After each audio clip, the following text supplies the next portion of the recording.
was on the phone still with the 911 operator as I went into the house. Did he say how he did it? No, I don't know. I'm gonna be there in 1 minute. I think that I just thought, no, not possible. Let's go see for yourself. I would suggest not going in if he's done that. He might have lied. I don't know. Jesse's one big ball of spite. I mean, he has infinite hatred. He gains so much joy out of other people's fear and pain. Hello?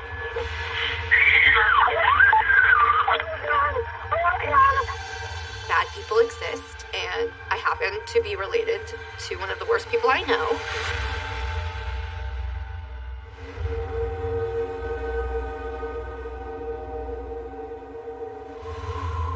You and your sister get along well? Yeah, up until now. Jesse had intentions to kill me, and he still does right now. It's also extra devastating because he's up for parole. I just lost it. I remember what I did, but I don't remember, doing it. I'm extremely fearful for my life. He might get out one day.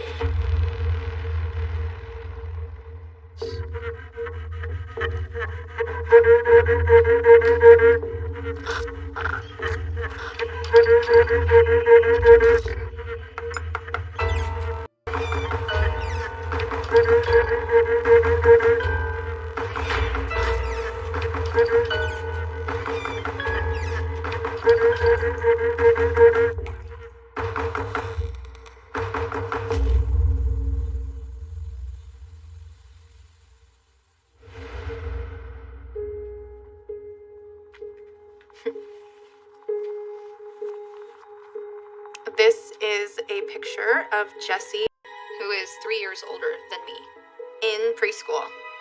And he looks so cute and innocent, which is a little heartbreaking. This makes me immediately think of my brother's preschool teacher, and she told me he always kind of seemed different. He looks just so sweet and playful and childish, but when I guess the cameras weren't present, he was already kind of different. Jesse was always quiet, withdrawn. He never really fit in. It honestly makes me a little sad that he could have been so cute and innocent at one point. Looking at this photo and trying to think of happy circumstances I might have shared with him, I can't. His goal in life generally was just to try to make us as miserable as he was.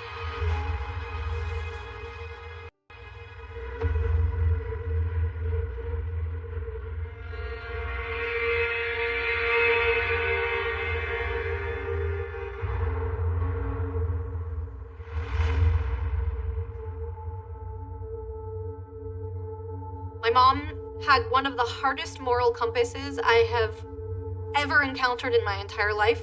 She raised us to know right from wrong. However, I don't remember a time when he wasn't a liar. I think probably the earliest memory I have in terms of manipulation is the Oreo story. We didn't have a lot of junk food in the house, and I remember one instance she bought this pack of Oreos.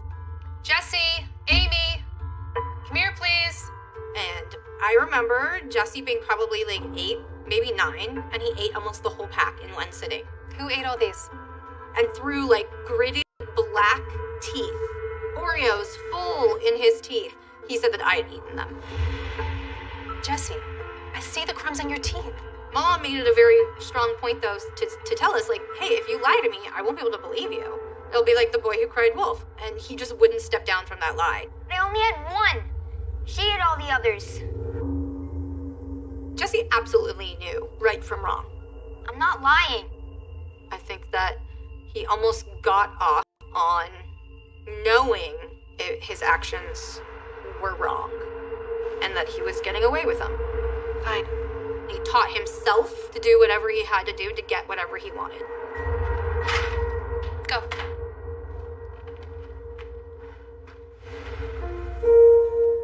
This is probably my favorite photo of the three of us. Not because it's the best photo of us, but because it really kind of painfully illustrates our dynamic a bit. that smug smirk on his face. I don't remember him being a happy kid. I don't remember him smiling a lot. And I can see in this smile the mockery. It almost looks like he's laughing at how much she adores him. It looks like she's seeing him for who she wants to see him for and not who he actually was.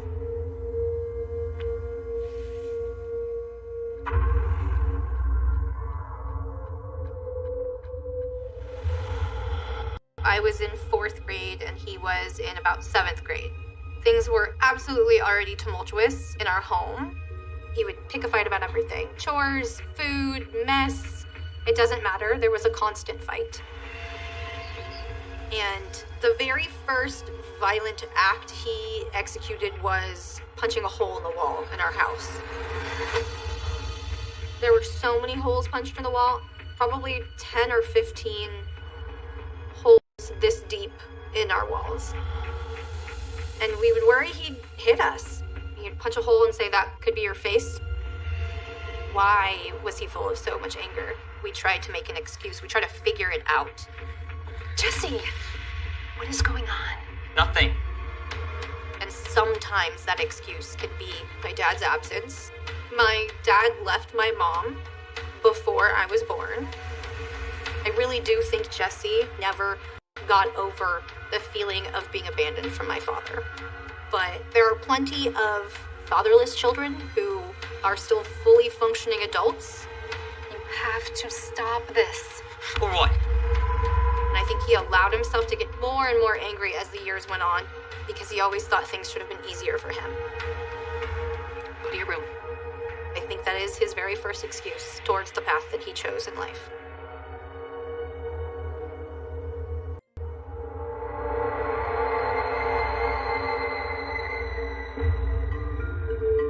As his behavior became so out of control, my mom started seeking help from medical professionals, and nobody seemed to know what to do with him. He was being detained in teen rehabilitation centers and sent home afterwards, and he became extremely angry and volatile.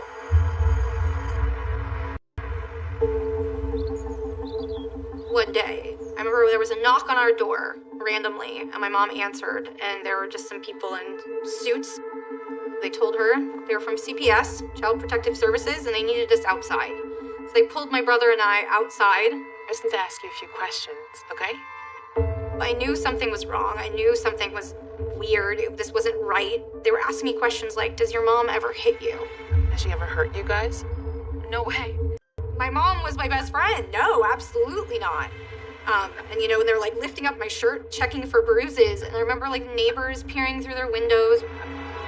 My mom was like embarrassed. She had just assumed somebody in the neighborhood had called CPS on her.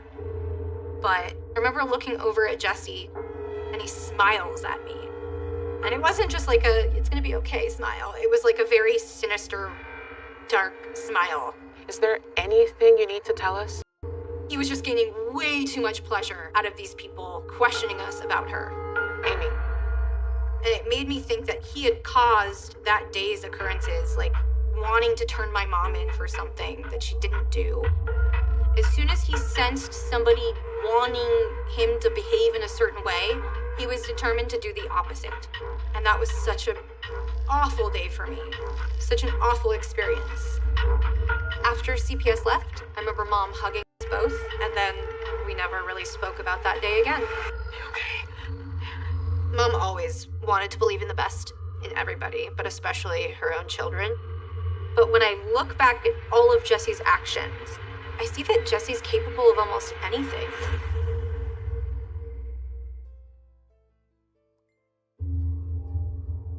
I don't think I have happy memories with my brother. Thinking back, there are only sort of tainted, manipulative memories. And it started relatively innocently enough, as the cycle of abuse sometimes does.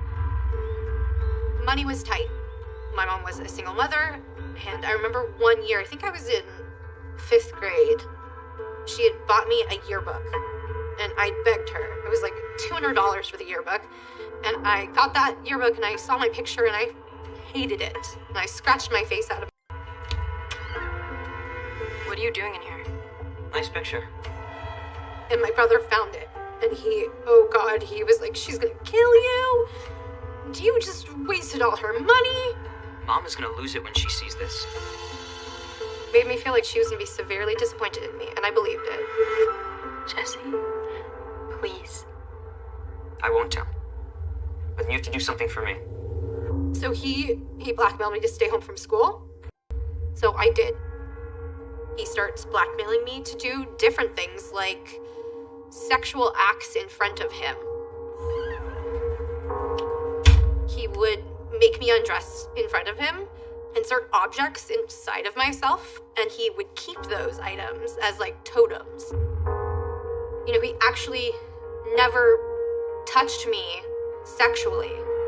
So it took me years to realize I had been abused. In fact, I had never even heard the term sibling abuse. I think he knew there was absolutely something wrong with his behavior, and that's why he never touched me. Because he could just say, I never touched her. That only goes to show his shrewdness in terms of manipulation even more.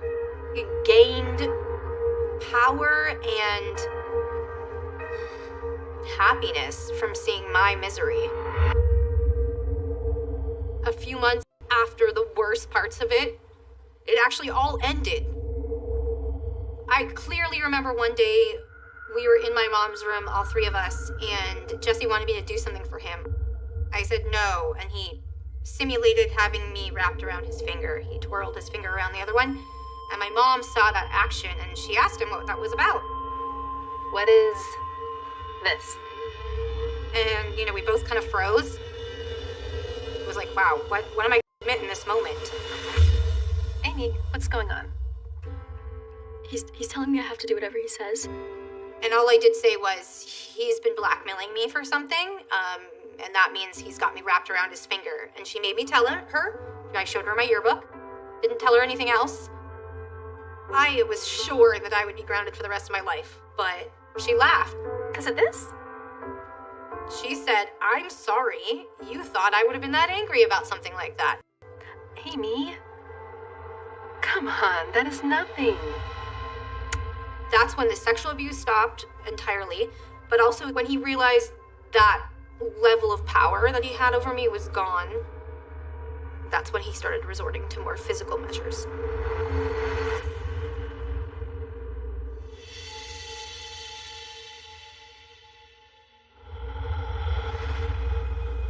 Jesse was a very volatile person. I mean, he could go from 0 to 600 in the matter of a moment. It was a constant, is he gonna be okay? Is he gonna be nice today?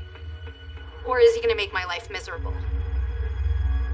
I remember the violence really starting to escalate when he was about 16 or 17.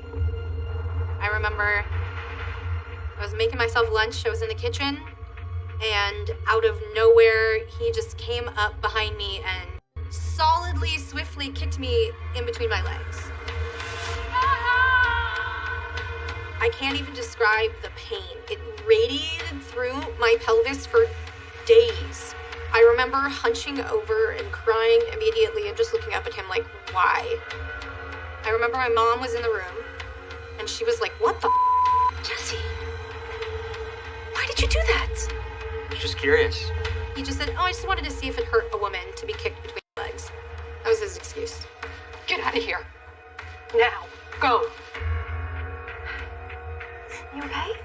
It was so traumatic to just out of nowhere be attacked for no reason. But we're kind of writing Jesse off. He's going through a tough time. Boys will be boys, or kids will be kids. We didn't realize that was abuse. We just thought we were going through a really tough time.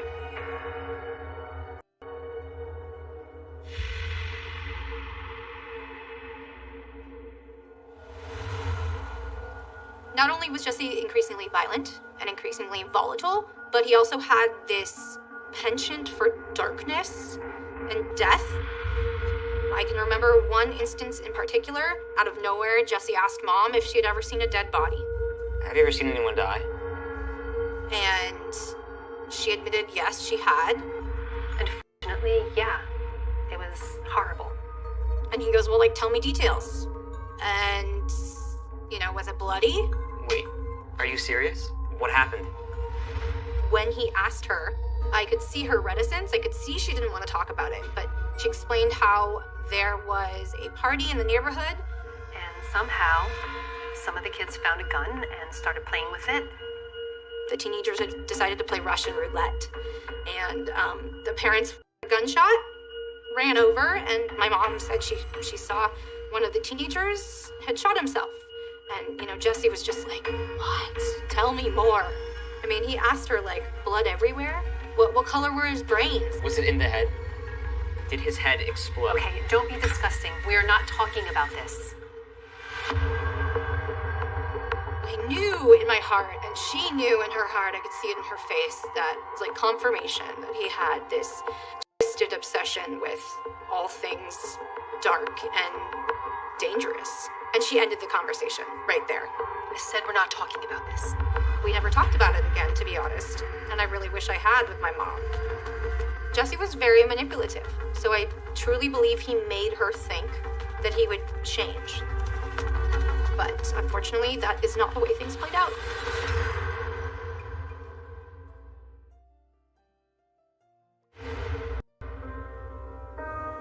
As time went on, his affinity towards weapons worsened, and it scared me immensely to know that he was collecting weapons.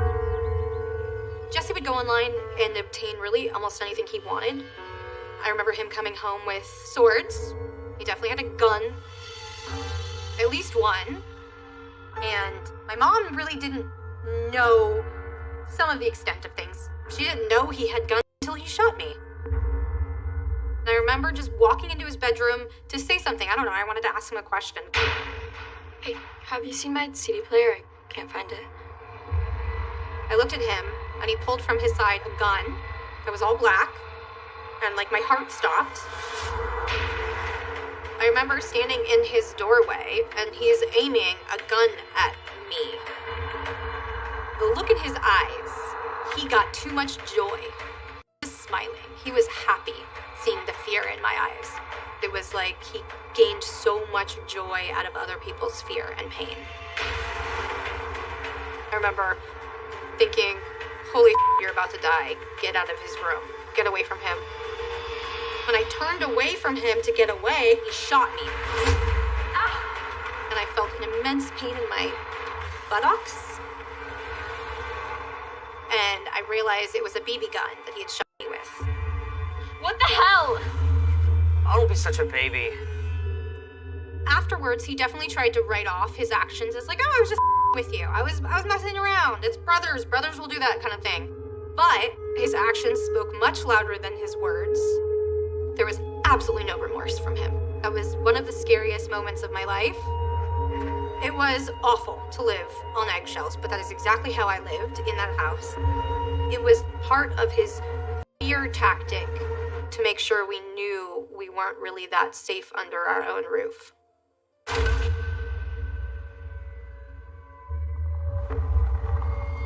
I can remember several instances where Jesse gained so much pleasure from hurting Mom at her worst.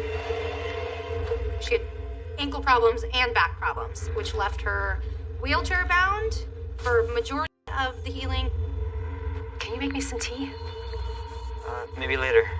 So I can remember her getting up out of her wheelchair and him just shoving her down forcefully into it.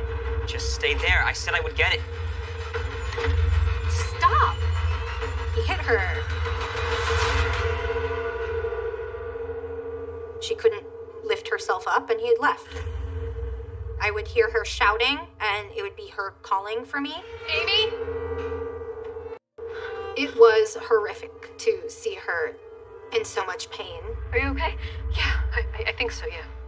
But it was even more horrific to see somebody that I thought I had loved want to cause her even more pain. Jesse was dropping out of high school. Jesse didn't have a job. He didn't have a car. He had no way of getting himself out of the house any given day.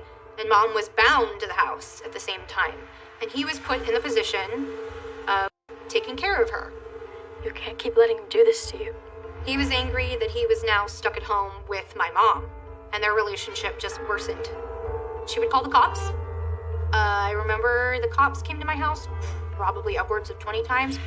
Yeah, it's Jesse again. But no parent wants their child in jail, and so she would drop the charges. She wanted to protect him, and that's why she would let him back in. This is around the time when he started really hating Mom. And I mean hate with every sense of the word.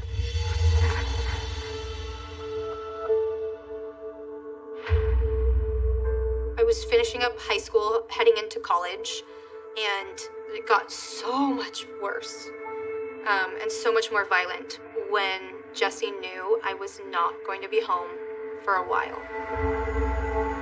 For instance, one night I was at a fraternity party and I told Mom and Jesse that I would not be coming home, that I would in fact be sleeping over a friend's house that evening.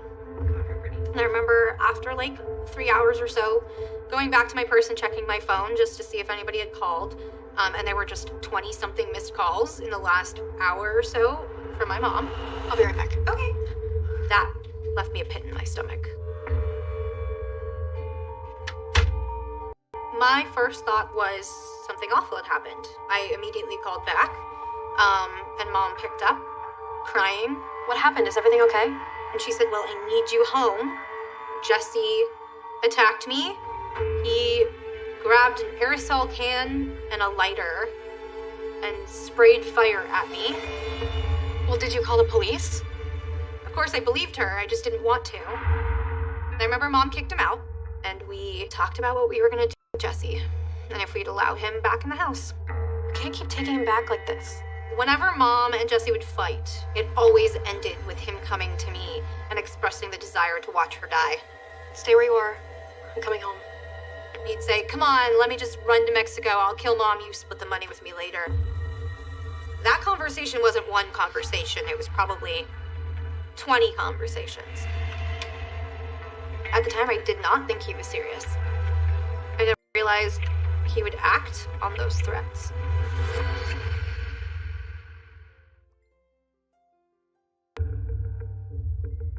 I was wrapping up college, kind of lost, and trying to find my way a little bit. So I sought some guidance from a psychic. I told Mom, and Mom loved the idea of going to a psychic. And it was really kind of mind-blowing, to be honest. She shared some things about my past that happened to be spot on. The woman let us take notes. We could write them all out. And I asked Mom to see her notes, and she said no. And I asked her why, and I asked her what the woman said, and she said she wouldn't tell me. She said, I just don't want to talk about it. It's too negative. Those were her words. So that made me think that there was something very ominous mentioned in that conversation. Later on, it became very clear to me that she had warned Mom about Jesse.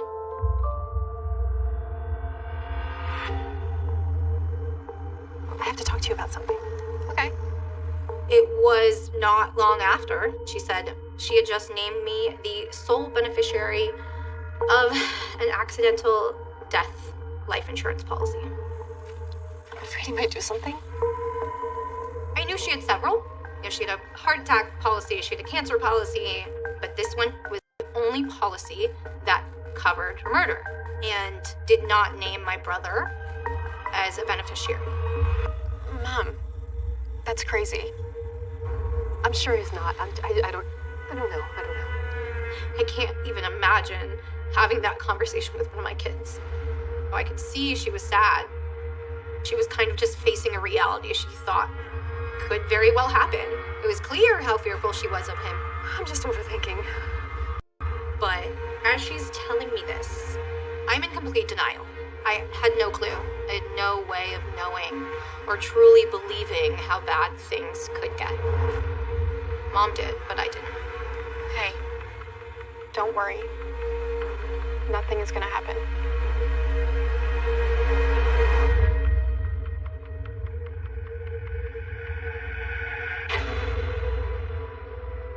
September 25th, 2007 was kind of just like any other day. I was at work. The first phone call I received was from Mom. Hi, Mom. She wanted to know when I was going to be home. Is everything okay? I had a date. I told her it would be some time before I was able to head back. And she said fine and hung up. I felt off. I felt there was something going on at home. Not long after we hung up, I got a call from Jesse. Hi, Jesse. His voice was tense as well. He wanted to know when I would be home too. I don't know. I'm not going to be home until after 10. I'm going on a date. Their phone calls were so close together. I got the vibe that this was just not a good evening for both of them. But this wasn't that rare, you know? I would get these phone calls occasionally where I would be needed. And most of the time I would drop what I was doing and come. Other times I couldn't, and this was one of those evenings.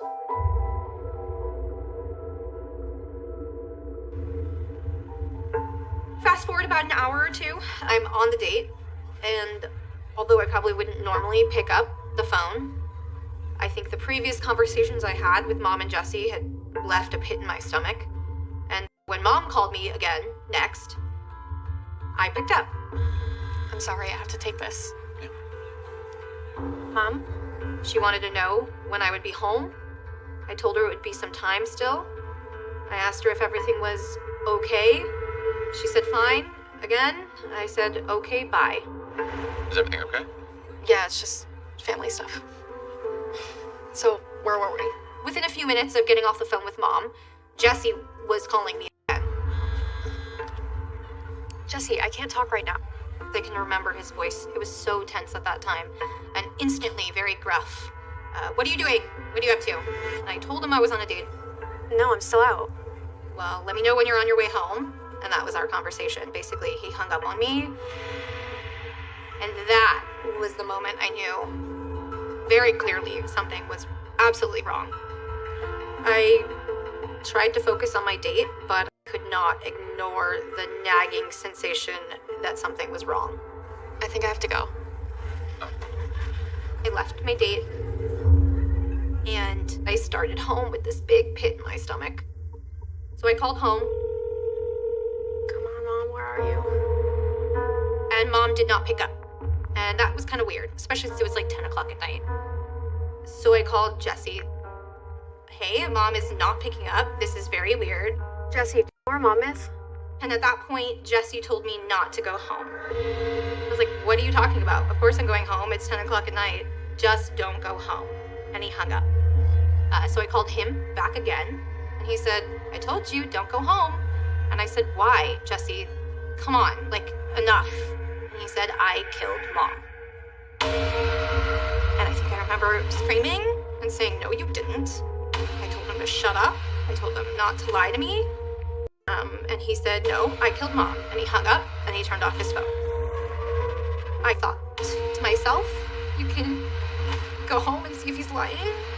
You can call 911 and report it. And that's what I did. Did he say how he did it? No, I don't know if it's true. I'm gonna be there in 1 second. Well, I would suggest not going in if he's done that. It was more of a possibility for him to tell me a sick joke like that on the phone.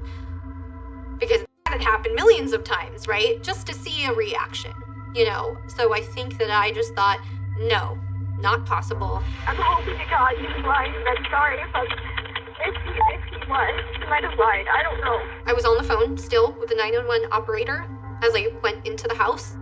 I can hear. Hello? Yes, please.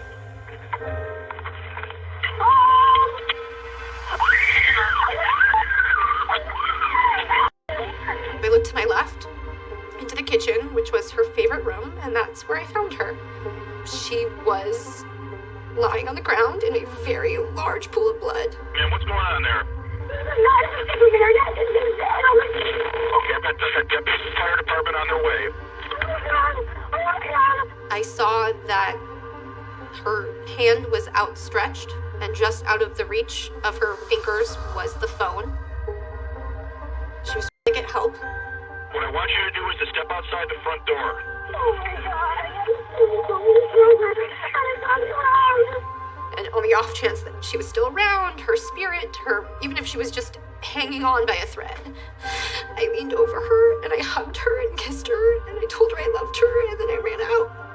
And about the time my feet hit the grass outside, the police had arrived.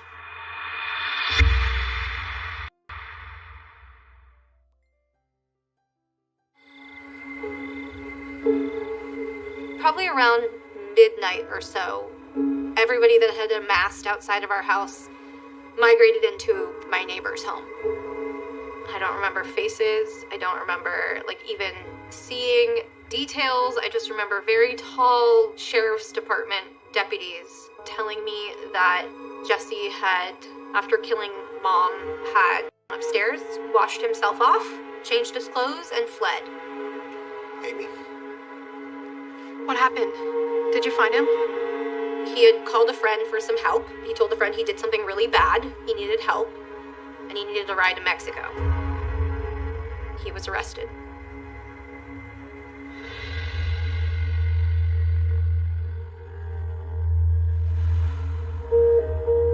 I took the seat, and I was forced to just look right at him, and there was just something different about him.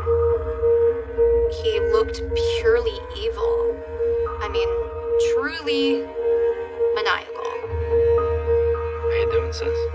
One of the first things out of his mouth was, I dream about Mom a lot. She visits me here. She forgives me. Mom's not bad. Stop. He didn't ask for forgiveness, but he basically implied that he wanted it and that Mom had given it to him. And I told him I did not. I did not forgive him, and I did not plan to. You disgust me. Eventually, Jesse and I did talk about what happened that night.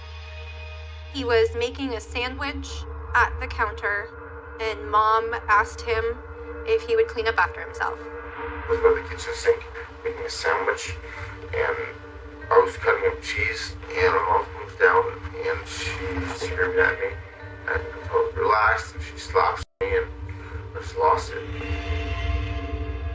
I mean, honestly, he's come up behind me and kicked me in the vagina for no reason, so I don't think anything had to precipitate the argument to make him want to hurt her the way he did. What'd you stab her with? A knife. What kind of knife? Should still be in her neck, I don't know. I asked for him to take responsibility for what he had done. I asked for him to stop this legal battle that we were embarking on. And he told me he would think about it. And instead, he pled not guilty by reason of diminished capacity.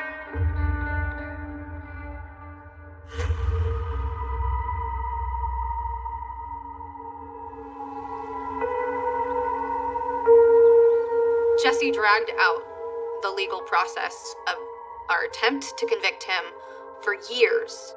It was endless, really. One day I got a phone call from the detective. Can I come over? It'll be about an hour. That's what he said. And in my head, oh gosh, I'm going through all the possibilities. I'm thinking maybe Jesse is dead. Maybe he's ready to plead guilty. I don't know what. And when he got there, he sat me down and he said, did you have anything to do with your mom's murder? And I said, what? And he said, I have to ask you again. Were you part of the plan to kill your mother? And I said, absolutely not. She was my best friend. How could you be asking me that this long into this process? I've talked to you a million times. He pulled out a piece of paper from his pocket, and I could instantly see it was just scribbles of Jesse's writing. He had written this manifesto of sorts to another inmate, professing that I had helped him plan my mom's murder. This is the letter. It says, check it out. A couple years ago, when my sister initially came up with the idea to do this thing, even that makes me so angry. Excuse my language. Makes me so angry to hear him write, the idea to do this thing. Murder is a word that I cannot go by a single day in my life without saying. say my mom died. I can't say she passed. And for him to write, I came up with the idea to do this thing is so infuriating. He goes on to write, she said when I got out I could live with her, and she would split all the money she gets with me, and nobody would ever know. This is a little jarring. I obviously haven't seen it for quite some time. And this reminds me just how sick he is. This just proves the very worst.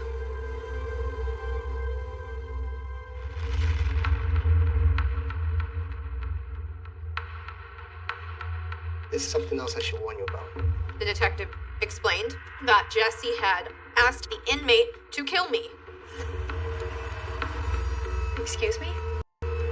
The moment he told me that Jesse had intentions to kill me, I instantly honestly threw up. I raced to the bathroom and vomited and did not stop. It was almost 4 years after she had been murdered. I now not only had a brother I was trying to convict, but also a death threat looming over my head. I was exhausted. The district attorney said, look, we basically have an option now. We can offer him a plea deal. I didn't like that idea. But again, I was done. Fine. He took that plea deal, which was offered to him.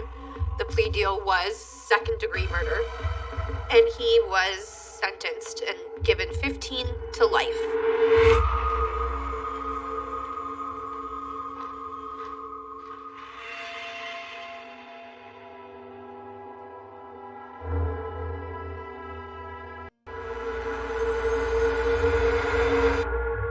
I received notification April 16th this year, which was only 9.5 years after his conviction, letting me know that he was up for his very first parole hearing. The hearing will be in 2 weeks. I feel shocked. I feel sick to my stomach. I feel devastated and disappointed and heartbroken all over again. I have no clue what I would do if Jesse got out of prison. If I heard the words that he was being released, I would run as far away from this state as possible so he couldn't find me and my kids.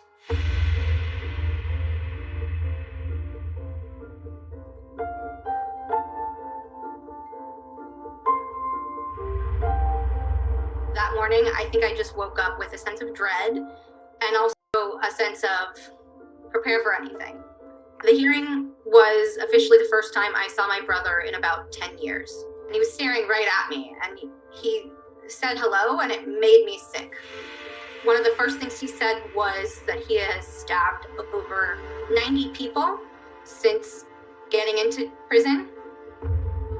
And he was smirking when he was talking about how many people he had stabbed.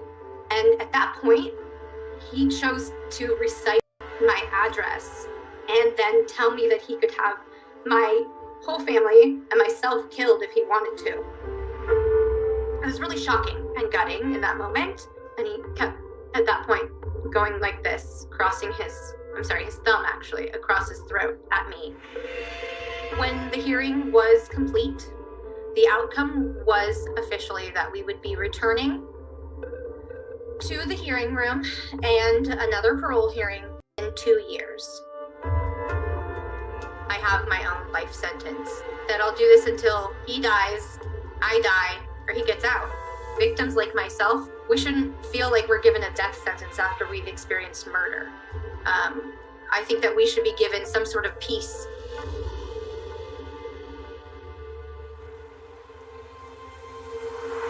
I am definitely taking precautions, and I'm considering moving, to be honest. Nothing would give me greater joy to see him as a different, happy, healed person, but that's not possible. And this parole hearing made it incredibly painfully clear. So I would like to see him behind bars the rest of his life. And I hope that that is how our story plays out.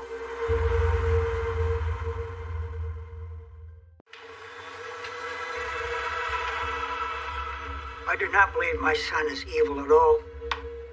I do believe that there are evil spirits in the world, There's this constant war going on between Satan and his devils and the Holy Spirit who lives inside of every Christian. If you give yourself to God, you're largely protected from the really bad things of life. If you do not give yourself to God, that little evil voice whispering in your ear can easily set traps for you. Tyler had fallen into Satan's trap.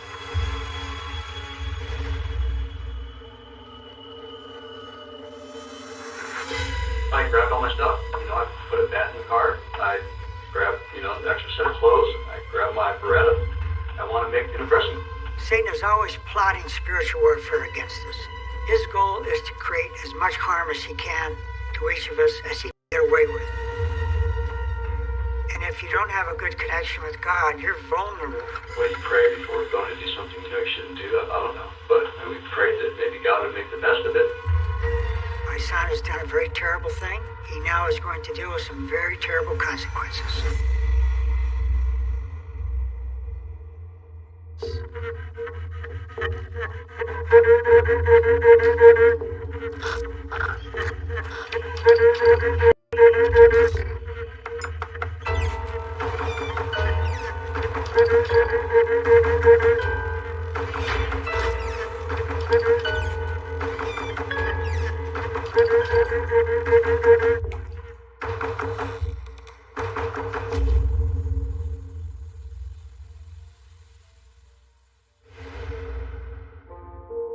This picture makes me smile. This is part of my son's creative, mischievous nature.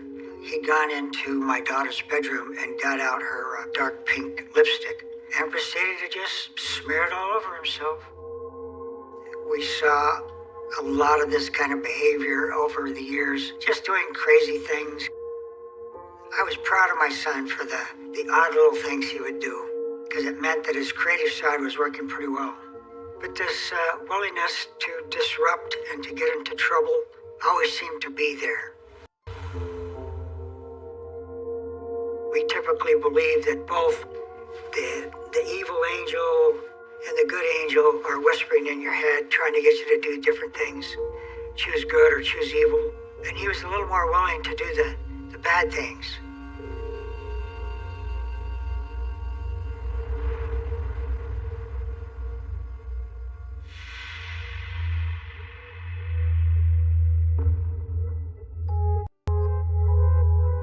I referred to my son as the living torpedo.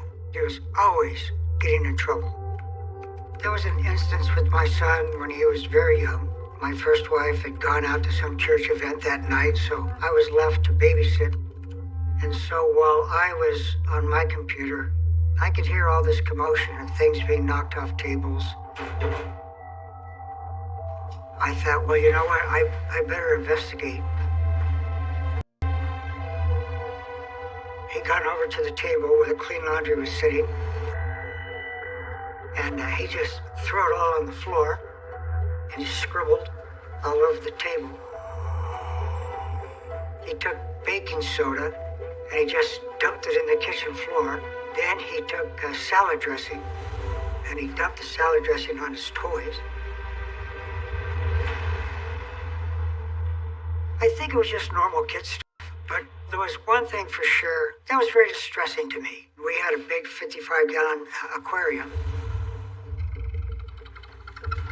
And I noticed that my aquarium was all milky white.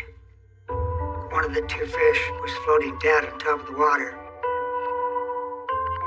So then I asked my very young son what he had done. Tyler? And he told me he poured milk in the aquarium. I told my son not to do that again, that it killed the fish, and I showed him one of the dead fish. You know that killing is wrong. Yes? Go clean up your mess. I'll take care of this. A couple days later, I noticed that the second fish was floating dead on top of the water. When I lifted the lid off the tank to get that dead fish, the water felt very hot. It was all the way up to 120 degrees. And it was pretty easy to deduce that while I was at work, my son fried that last fish. So I was a little concerned about that. Tyler! I don't remember what he said as to why he chose to do that. Did you do this? Did you kill this other fish? My son just was leaning more towards the darker side. If my son was willing to kill those 2 fish, he probably would do it again. Go up to your room. From that point forward, I drained my fish tank and never had an aquarium again. But I just considered my son to be a strong-willed, highly independent kid who was exploring his world with great zeal and gusto.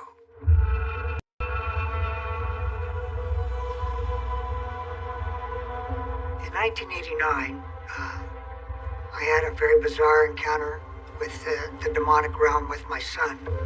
I walked out the front door, and Tyler was standing on the grass beside the little cement walkway there. Tyler?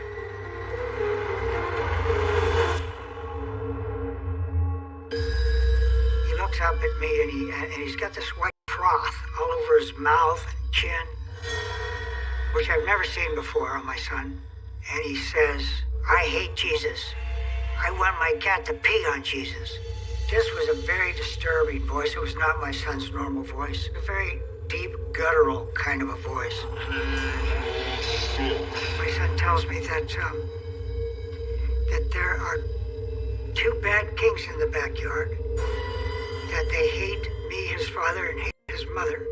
But that they love Tyler and they gave Tyler kisses. In the Adventist belief system, there's always this huge spiritual war going on around you. Some Christians believe that a person can be demon-possessed. Other Christians say, no, you can't be demon-possessed, but they can put thoughts in your head. And that's what I immediately thought. No, that's not true. That's not you talking. So I knew I was dealing with an evil entity that's using my son to communicate some very disturbing thoughts. So I said a prayer of, in the name of Jesus, I command you, evil spirit, to leave my son. And then I took my son in the house. Inside, quickly. I washed the foam off of his face. I prayed and I asked God, what is giving those evil spirits permission to be in my backyard? And the image that came to my mind was some porn magazines and some porn videotapes. I suffered from a severe porn addiction for many years. Because I'm watching porn, I'm now giving demons permission to come into my house. I didn't want the demons in my house. So I trashed all the porn that I had, and I buried them in the backyard. So when Tyler told me that he saw evil kings in the backyard, that immediately told me that the porn that I had buried gave them permission to be there in my backyard. So again, I dug up the porn, and I put it in the trash. So later that night, when we're sitting at the dinner table, my son just suddenly says, Jesus is the Prince of Peace. To me, that was a wonderful thing to hear. I breathed a big sigh of relief, and I don't think my son talked about evil kings after that.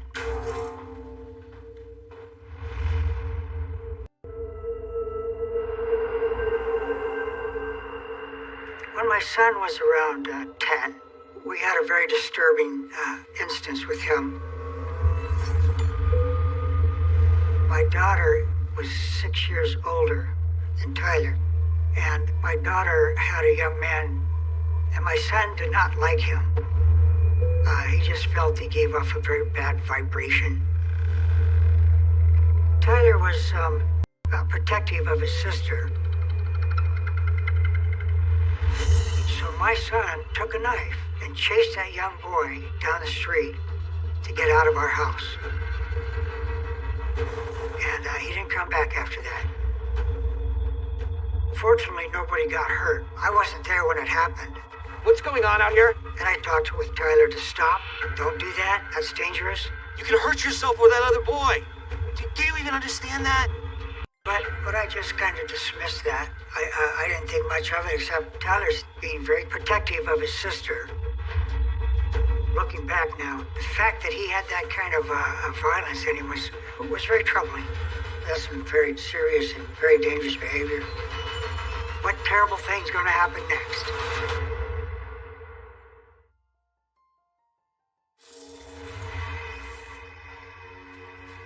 Every Thanksgiving, I would do a family photo. Tyler is about 13 in this picture. And as I look at him, knowing what I know now, he's got kind of an arrogant look in his eyes. This is the beginning of the rebellious teen years. I've been warned that all your kids are going to go through rebellion, but I did not expect the hard level of rebellion that ended up unfolding. He wanted to not go to school. He wanted to stop going to church. Now he's starting to really push back against my parental authority and just wreak as much havoc as he could.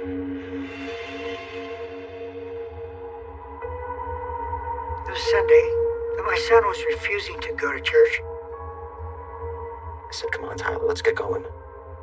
And that disturbed me because I'm the adult in the house. He's in my house. He should be following my rules.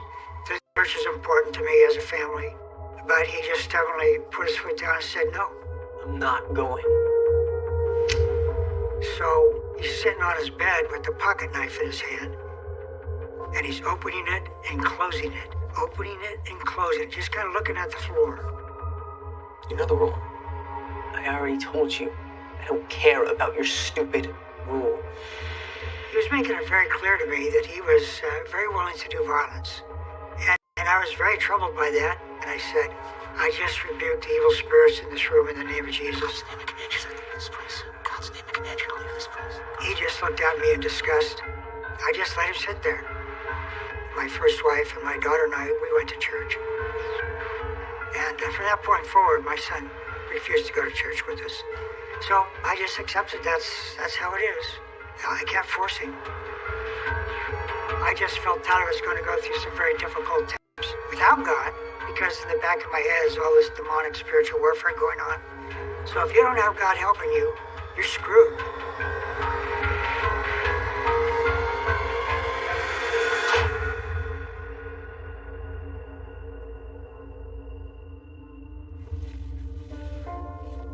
What I have in my hand here is a ledger dated 2001. At the start of every new year, on January 1st, I would give myself a blank ledger. I would start keeping a diary. As you can see from this first page, it's just filled with stuff. This is when Tyler's in his teen rebellion years. By this time, Tyler has missed a lot of school, which is very upsetting. Here on January 24 is a diary entry about Tyler.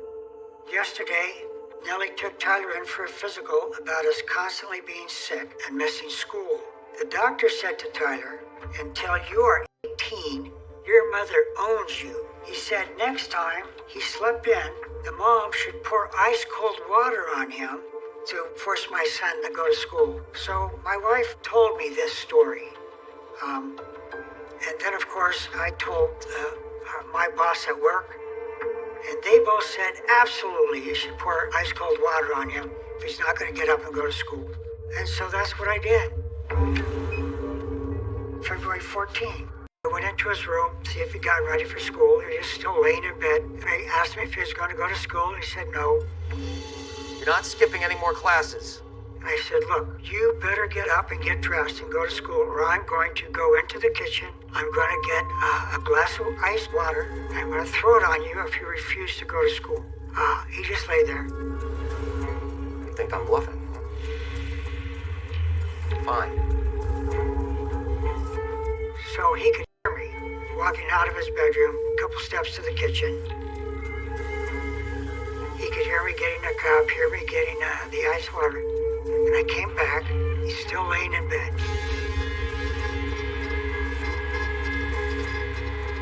And he had stashed a pocket knife by his pillow. I threw the ice water on him. He threw the open pocket knife at me. Are you crazy? And fortunately for me, it hit the wall. it missed me. But he absolutely wanted to hurt me. There's no doubt in my mind. He was very angry with me, and he just wanted that knife to hit me. And that's why I called the police, because this could get a lot worse. What are you doing? I'm calling the police! And the police came, but by this time, Where are you going? he was smart enough to leave the house, because he and his friends knew that if you're not home when the police come, they're not going to go looking for you. No, he's not here. He just ran out the door. Tyler! He came back home later that night, and I didn't do anything about it because the police didn't do anything about it. I was very concerned about what Tyler might do. I was always hoping that the next bad consequence would bring him to his senses and to stop doing these terrible things. But it didn't.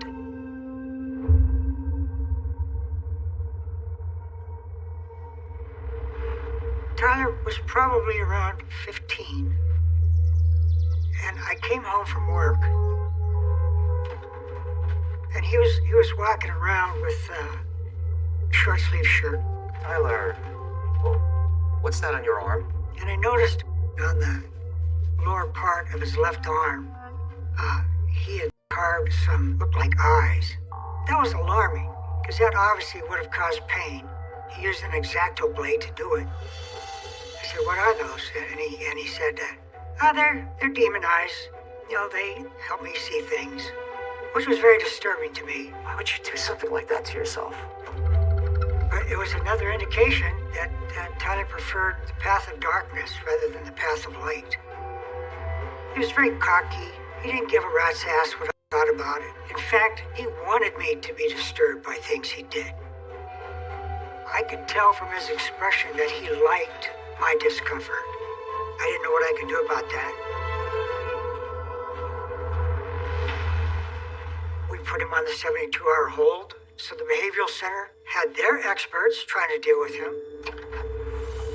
I went into his room while he was at the behavioral center, and I gathered up his heavy metal CDs. The covers on some of these bands look very demonic, very evil looking.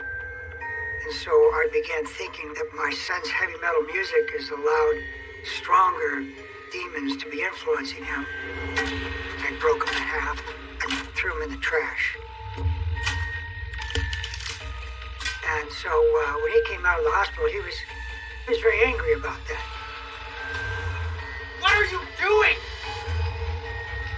So I was very concerned about what Tyler might do. It seemed like he had chosen to embrace evil rather than good.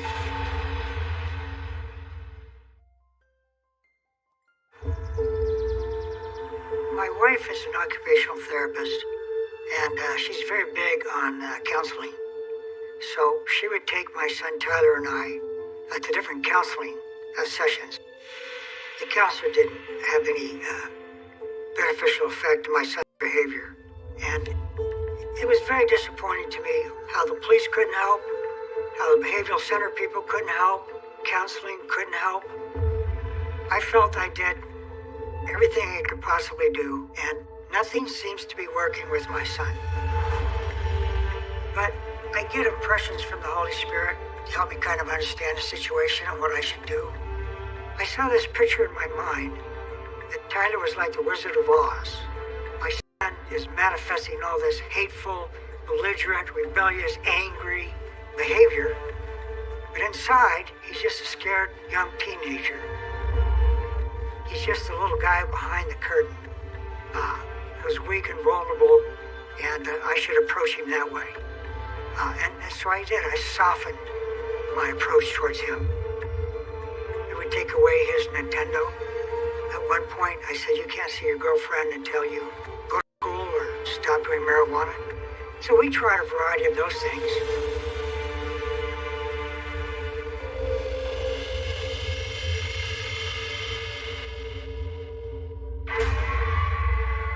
In 2001, my wife handed me a letter that Tyler had written to her the night before. What's this? Tyler wrote that. He said 3 different things. He said, one, our threats to him, like taking away his Nintendo, only pissed him off.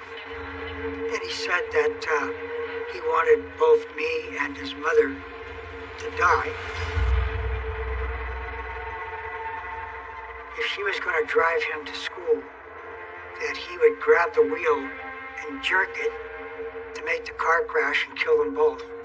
And he said if we didn't let him see his new girlfriend, someone was going to get hurt. He's not getting better, Eugene. I took Tyler's threats very serious. So once I read that letter, I called the police. Because I can't do anything to make him stop his violent behavior. They were the experts. They're the ones who are supposed to know what to do. The police did come and pick up Tyler and took him to Behavioral Medical Center. I think he was there for a week. And then when he came back, he just came out as belligerent to me as before. Didn't seem to do him any good at all. He just hated me. I'm the parent. I'm supposed to get him to go to school. I'm supposed to make him stop smoking marijuana. I'm supposed to make him stop threatening people with a knife. But I felt like my hands were tied, and there wasn't much I could do about it. All I can do is write it down in my journal and start the next day with a blank sheet of paper and see what the hell happens next.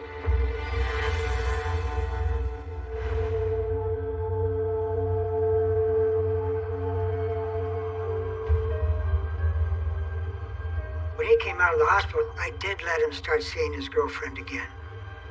But then, after about a month or two, she decided she didn't want to be his girlfriend anymore, so she broke up with him. When this girl broke up with him, I didn't notice any unusual angry behavior on his part in the house. But I guess he felt the need to express his anger, his frustration, his stress. Both my first wife and I, we were at work when this happened. So we didn't find out about the voicemail until we got home and checked the answering machine. Hey, Tyler, what the hell is the matter with you? You think this is funny? The girlfriend's older brother called my house and left a message on our voicemail that if Tyler came anywhere near his sister, he was going to come over and kill him. I promise you'll regret it. I thought, what the hell is this?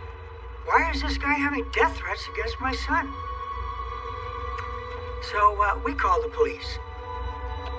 So the police went out, talked to the brother. Tyler had written a very violent poem called Eviscerate.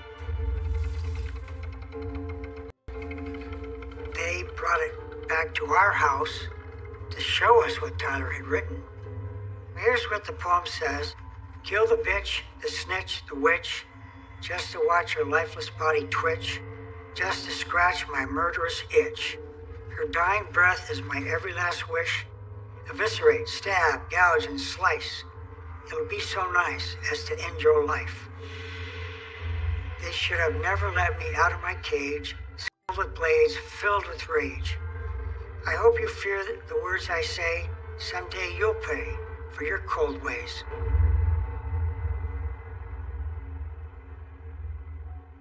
This poem got Tyler in a lot of trouble.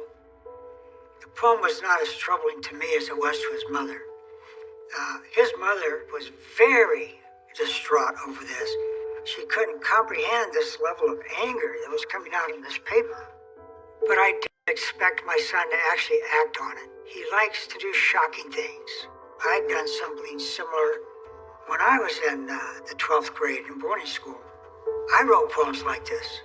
I wrote out my pain in very dark language. So I saw this from the perspective that this is just emotional pain. The last couple sentences, it says, I may get carried away with the words I say. It's just the way I cope with this heartbroken pain. So from my perspective, these are just big, scary words. This is not meant to be a real death threat. He's not really going on some kind of a hacking rampage. Tyler should not have done this. This was a very bad idea. But this did not mean Tyler was actually going to kill the ex-girlfriend.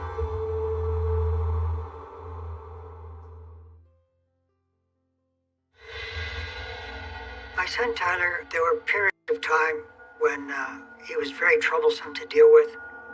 One day, I found some marijuana plants in the closet, his closet, and I told him, I'm gonna have to get rid of these. And he said, if you do that, that will be a huge mistake. Then he taunted me by saying there was a weapon in the house that was probably going to be used against me. And that scared me. It's in here. So I called the police. They got a search warrant for his room. They searched his room, but they didn't find anything. The room's clean. There's nothing we can do here. There was no weapon there.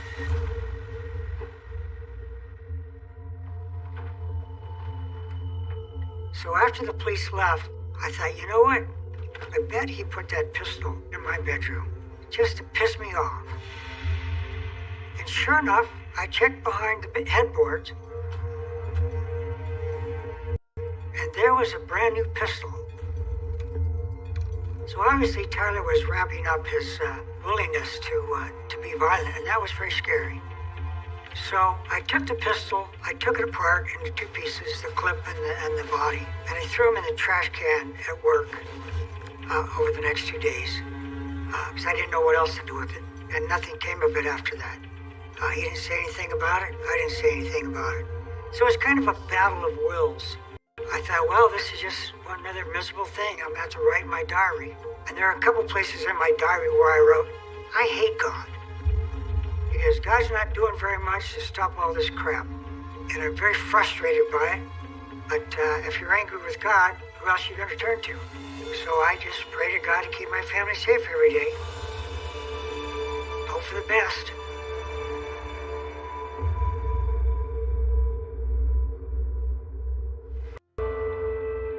Tyler went to Kentucky when he was 18 to the military. I breathed a big sigh of relief that he'd gone into the Army, that maybe they were able to knock some sense into him, as they say.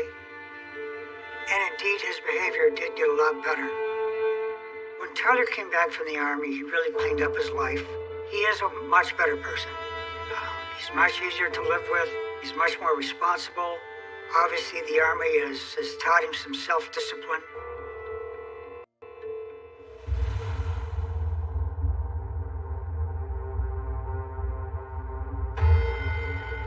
The most violent incident I've experienced with my son, Tyler, it was about 2010. My ex has already divorced me. She's left. I'm staying in the house with Tyler and his sister. It was on a Saturday night. He and his friends were drinking out in the patio. I'd gone to bed. My daughter had her boyfriend over. The boyfriend had hit my daughter the year before. So that made Tyler very angry. I'm asleep in my bedroom, but I hear all this very loud yelling and commotion and slamming things around.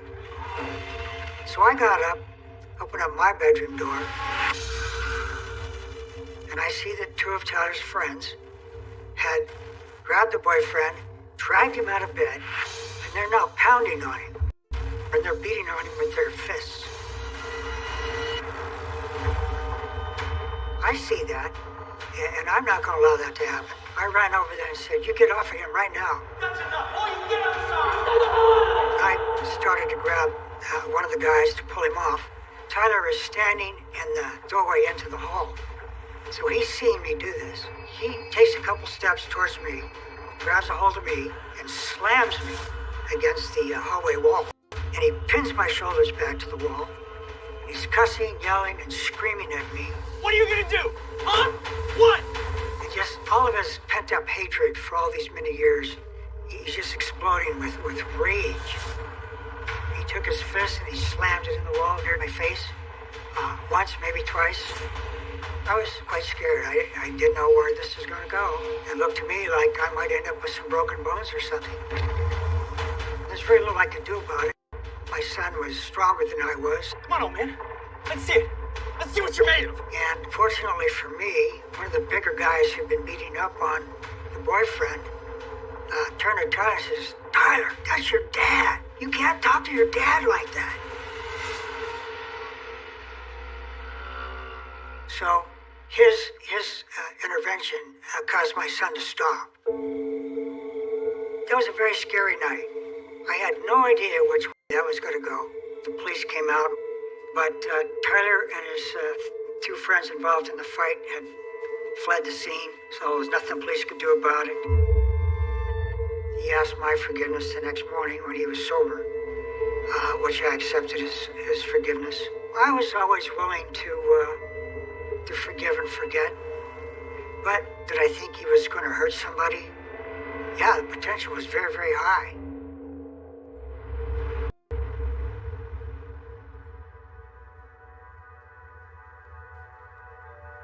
When Tyler got married to Caroline, she was the love of his life. My son was married in July 4, 2015. About 3.5 years later go by.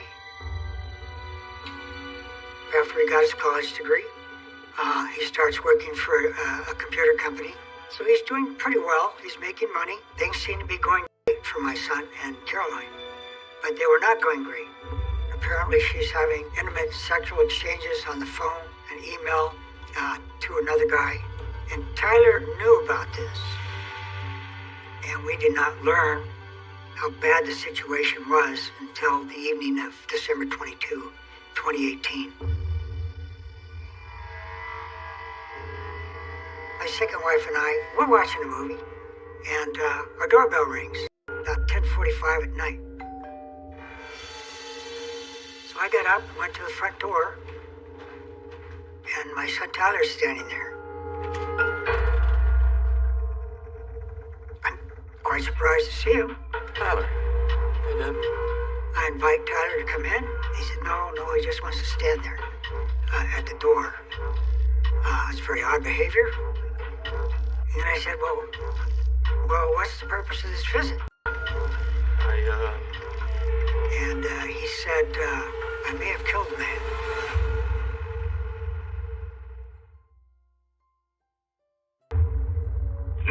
Speak to emergency.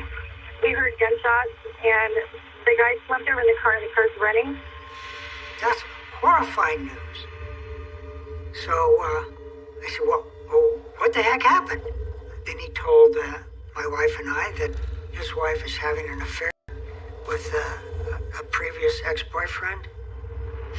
That just ripped his heart to pieces. So now he has to decide what to do about it. You know, and if I don't do something to make her believe that there's consequences, then it's never going to stop. But I want to save the marriage. I want to save it, and I want to fight for her. And at this point, it's like, it makes me feel like I'm less of a man.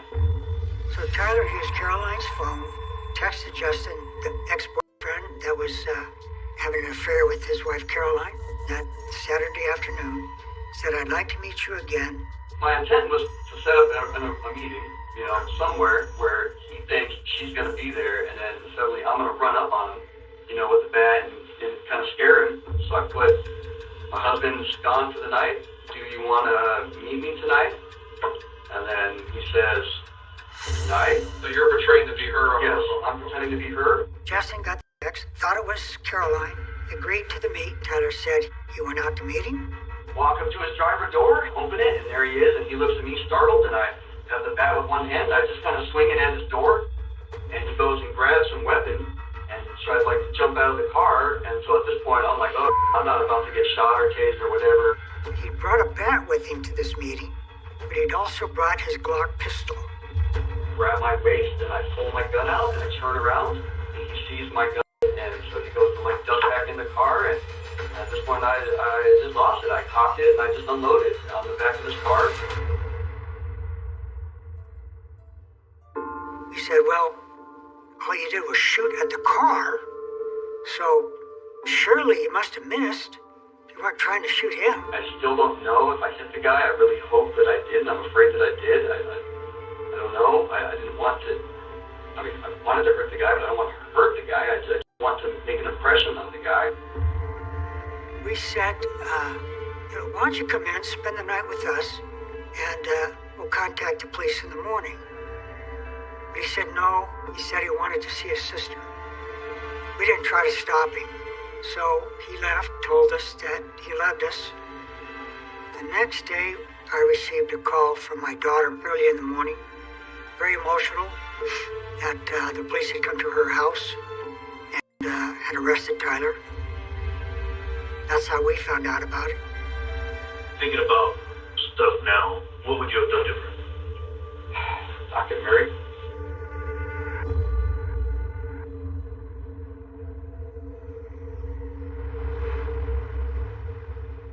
My first face-to-face encounter with Tyler after the murder, I went down on one of the visiting days to see him. He was not particularly sorry about having killed him.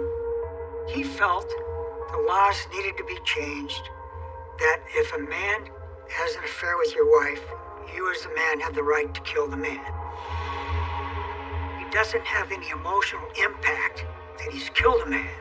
He just has the logic and the reason. He's having an affair with my wife. He got what he deserved, so he felt justified. But I don't believe my son intended to kill Justin. I say that for a couple of reasons. One, if the purpose of my son was to kill Justin outright, he just would have walked up to the car, opened the door, and shot him in the head. And he certainly knew he wasn't going to get away with killing him. This is a suburban neighborhood. A lot of people are going to hear and see. So it wasn't his purpose to kill him, in my opinion. But I was at the court when he had his court case, so I got to hear all the evidence. And one of the things that came out in the court trial is one of the things that Tyler said to his wife. She must have asked him, well, what if you end up killing him? And Tyler said to her, if I kill him, I kill him. Tyler got a bottle of bleach from the house, and he says to her, the Clorox is to clean up the blood from when I shoot him or kill him. And that was one of the things that led the judge to say that Tyler had no remorse, that this was first-degree murder, premeditated, and that's why the jury leaned that direction for a first-degree murder.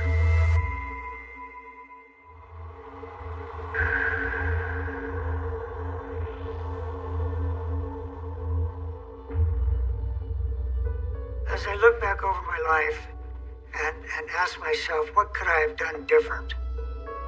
I should have been actively involved with Tyler. The Ten Commandments says, thou shalt not kill. So my son has done a very terrible thing, not just to Justin and his family, but he's broken one of God's significant laws.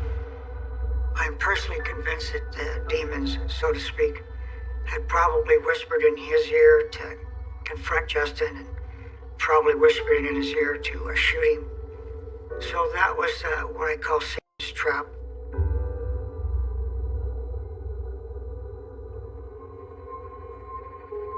However, my son has now made a very strong connection with God. Once Tyler got in jail, he took his relationship with God very serious. And I'm encouraged that he's a peaceful inmate. He is respecting the rules. He has learned that there are very bad consequences for bad behavior. So even though Satan has succeeded in getting my son put in jail, God is now winning the battle in my son's life. So I'm confident my son gets to go to heaven. God is very willing to forgive all of us for really, really bad things. But you are not exempt from the consequences.